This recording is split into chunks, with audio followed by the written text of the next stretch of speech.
తెలంగాణలో ఎప్పుడెప్పుడా అని ఎదురు చూస్తున్న రైతు మాఫీకి మరో అడుగు పడింది.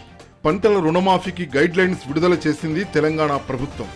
ప్రతి రైతు కుటుంబానికి 2 లక్షల రూపాయల వరకు రుణమాఫీ వర్తిస్తుందని వ్యవసాయ శాఖ వెల్లడించింది. అయితే 2018 డిసెంబర్ 12 నుంచి 2023 డిసెంబర్ 13 వరకు తీసుకున్న రుణాల బకాయిలకు మాత్రమే ఈ రుణమాఫీ వర్తిస్తుందని తెలిపింది.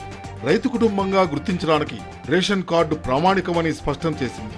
ఎస్హెచ్జి, జేఎల్జీ, ఆర్ఎంజీ, ఎల్ఈసీఎస్ రుణాలకు రీషెడ్యూల్ చేసిన రుణాలకు మాఫీ వర్తించదని వివరించింది. రుణమాఫీ నగదు నేరుగా లబ్ధిదారుల రుణ ఖాతాల్లోనే జమవుతుందని తెలిపింది. పంట రుణమాఫీ కోసం ప్రత్యేక వెబ్ పోర్టల్ ఏర్పాటు చేస్తామని వెల్లడించింది.